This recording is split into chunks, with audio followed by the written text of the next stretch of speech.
The opening scene takes place in the year 1944 amidst the Second World War. Two fighter pilots, Hank Marlowe from the United States and Gunpei Ikari from Japan, land on a South Pacific island via parachutes. As soon as they land, they begin to shoot at each other. When they run out of bullets, Hank makes a run and Gunpei begins pursuing him. Soon, they reach a cliff where they engage in close combat. However, their fight is soon disrupted by the sudden appearance of a giant ape. What's up, you little dildos? The scene then cuts to 1973, and we are introduced to the head of the U.S. governmental organization Monarch, named Bill Randa, and a geologist named Houston Brooks, who arrive at Senator Willis's office. The two propose their plan of exploring the newly discovered Skull Island in search of prehistoric creatures. When Willis hesitates, Bill explains that the 1954 nuclear tests weren't tests, but instead they were trying to destroy something there, hinting at an unusual ecosystem. Despite this, Willis doesn't appear to be keen on the idea and starts walking away. However, Bill and Houston follow him, emphasizing the island's potential value and the need to prevent other nations from taking the lead. When they talk about the Soviet Union, Senator Willis finally grants them permission. "If we don't do it, someone else will," is the most tragic bit of logic the human species has ever created. Bill is then given the task to assemble a U.S. Army unit under Lieutenant Colonel Preston Packard's command. Afterwards, Bill and Houston travel to Saigon to hire a former British Special Air Service captain named James Conrad as their tracker for this mission. They meet him at a local bar and provide a brief overview of their mission along with a monetary offer. Hearing this, James demands more money, pointing out the life-threatening dangers that involve rain, heat, mud, giant monkeys maybe, I don't know, but probably maybe, disease-carrying flies, and more. The two agree to fulfill his demands as there's no one better for this position than James. Next, Bill also hires an anti-war photographer named Mason Weaver. With everyone on board, the ship sails towards its destination. On their way, a NASA official named Victor Neves explains that the Kong Skull Island is surrounded by a perpetual storm system, which is why it is secluded from the external world. He hopes they can go through it with the help of Preston's military helicopters. Additionally, Victor introduces the assembled team to Bill, Houston, and another scientist named San Lin. Continuing the briefing, a military serviceman named Jack Chapman informs them that the persistent storm will disrupt their communication, which might cause them to separate. As a result, he sets a meetup location on the island's northern tip with the intention of regrouping there within 3 days. Boy, we're sure meeting a lot of characters. I wonder if some of them will die. As they approach the island, they notice a huge storm with black clouds, which they have to pass through. Despite this extreme weather, the team opts to push forward. So everyone boards the helicopters and sets off. The situation gets intense as they enter the storm, causing the helicopters to experience dangerous turbulence. But fortunately, they pass through it and reach the island, which appears to be absolutely stunning. Shortly after, the soldiers start dropping seismic explosives in order to map out the island and prove Houston's hollow Earth theory. It's not hollow, you idiots. It's flat. Everything seems to be going well until the team gets attacked by the giant ape from the opening scene. He is none other than Kong, the mythical beast. The soldiers respond with gunfire, but the bullets appear ineffective against this mighty creature. In retaliation, Kong knocks down all the helicopters one after another, scattering the survivors across the island. Following this, two groups form among the survivors. One with James, Mason, Victor, Houston, San Lin, and a soldier named Slivko, and the other with Preston, Bill, and the soldiers, including Cole, Mills, and Woodward. In the aftermath, Preston tries to establish contact with his troops, but only Jack manages to provide him with his location before the signal dies. In the next scene, an enraged Preston confronts Bill at gunpoint, demanding an explanation for the actual motive of their expedition. In response, Bill reveals that several decades ago, he and his family were traveling in the sea when a mythical creature destroyed their boat. Only he managed to survive, but the government claimed that the accident was due to mechanical failure. Since then, Bill has made it his mission to prove the existence of these monsters, and that's why he has led the team here. Following this, Preston and his group set out towards Jack's location. As they walk through the forest, a bamboo tree pierces one of the soldiers' mouths. The next second, a colossal, spider-like creature shows itself and grabs one of the comrades. When it is about to eat him up, the soldier strategically cuts off his limbs and drops to the ground. After this, the others open fire on the creature and eventually take its head off. On the other hand, James leads his group towards the rendezvous point. Amid their journey, they attempt to contact the other survivors via radio signal, but it proves fruitless. While passing by a lake, the group encounters a massive buffalo-like creature, causing them to panic. However, James analyzes the situation and asks the team to stay calm. He knows that the creature doesn't want to harm them. How?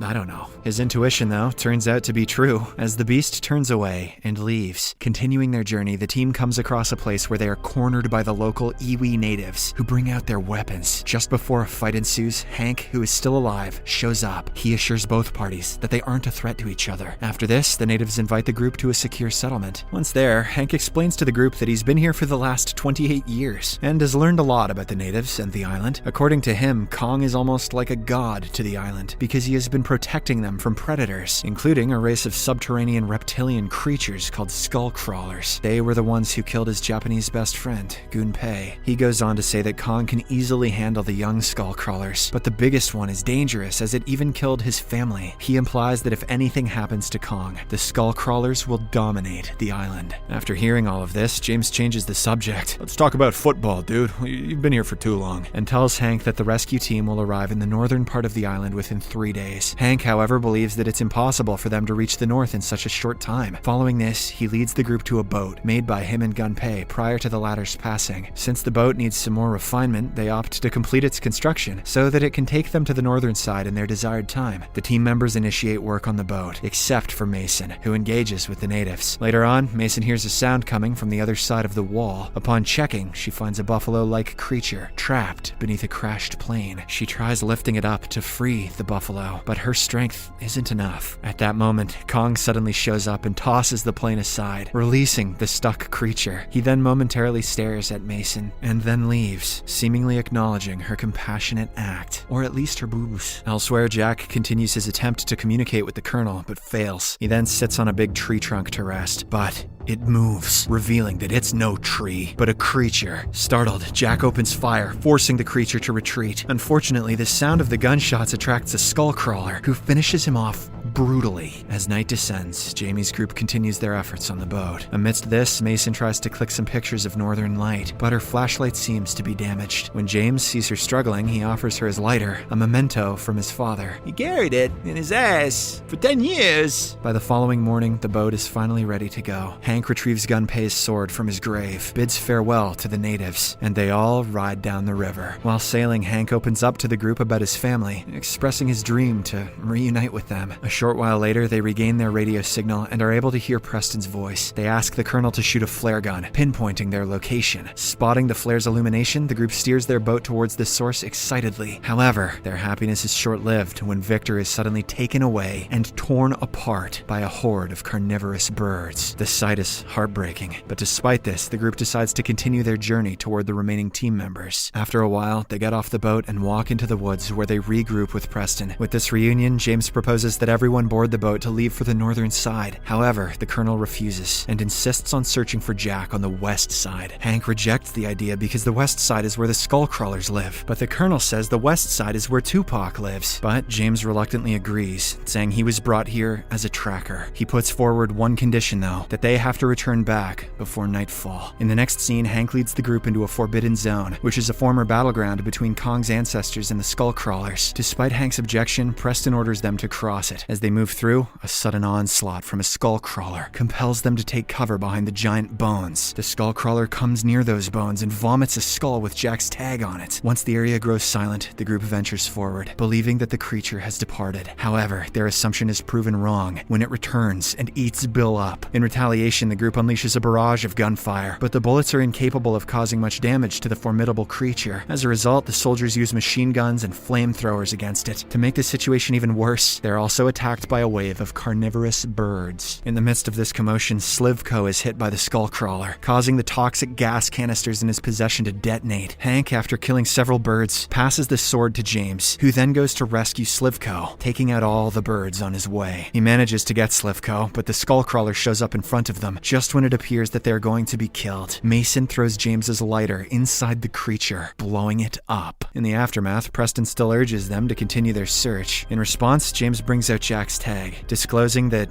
he's no more. However, the Colonel remains resolute, as he is determined to reach the crash site and retrieve ammunition stash so that they can kill Kong and avenge the soldier's death. Despite efforts from Hank, Houston, and Mason to convey the repercussions of killing Kong and the subsequent unleashing of the skull crawlers, Preston doesn't change his mind. With no options left, James discloses the crash site's location to Preston, allowing his group to proceed there while the others return to the boat. That night, Preston gathers explosives from the crash site and sets up a trap for Kong. Meanwhile, James and Mason make their way to a cliff in order to ascertain the direction of the river leading northward. During this, Kong shows up before them, but doesn't attack them. Mason steps forward to touch him gently, signifying their friendship. But Kong ain't no friend zone bitch. Just then, Kong detects the detonation set off by Preston's team, prompting him to advance in that direction. James and Mason also realize that their giant friend is in danger, so along with Hank, they decide to save him. As soon as Kong approaches Preston's team, the Colonel sets the entire pond on fire, attempting to burn him. The giant gorilla tries to fight back, taking out several soldiers, but it soon collapses to the ground. Preston then orders the remaining soldiers to prepare the explosives to blow Kong up. However, before they can do so, James, Mason, and Hank arrive at the scene and hold them at gunpoint, telling them to back off. They try to convince the soldiers that they need Kong to keep the skull crawlers out. After a tense standoff, the other soldiers turn against their colonel, but Preston remains adamant. Just then, the largest skull crawler bursts out of the ground, forcing the group to run. Preston stays behind to trigger the explosives, but before he can do so, Kong awakens and crushes him. The injured beast then starts fighting against the enormous skull crawler, but it struggles to keep up. Meanwhile, the group flees toward the shoreline. James instructs Mason to reach a cliff and launch a flare so that Houston and the team can locate them. Until then, the rest of them keep running, only to be ambushed by the skull crawler. At one point, Cole decides to sacrifice himself for the sake of his team's life, so he unpins the grenades and stands in front of the creature. However, his sacrifice goes in vain, as the creature throws him away with its tail. As the skull crawler is about to attack the group, Kong reappears, sparking a fierce battle between the two huge creatures. Kong does everything he can to overpower the skull crawler, but the latter eventually throws him away, causing him to get stuck on some chains. The skull crawler then proceeds to kill Kong, but in the nick of time, Houston and the group arrive with their boat and open fire on it. Mason also fires a flare towards the creature, distracting it long enough for Kong to break free. Kong retaliates by hurling the skull crawler into a cliff, accidentally causing Mason to plummet into the water. Reacting swiftly, Kong saves her, but the skull crawler grabs his arm with its long tongue. This proves to be the perfect opportunity for our beast, as with his immense power, he rips out the creature's guts, finally killing it. Kong then places Mason down next to James before leaving. In the aftermath of these events, the survivors reach the rendezvous point and leave the island as Kong stoically watches. The movie ends on an emotional note, as Hank finally reunites with his family after several decades. You're still single, right, honey? Subscribe for more videos like this, turn on notifications, and leave a like to help the channel out. Thank you for watching.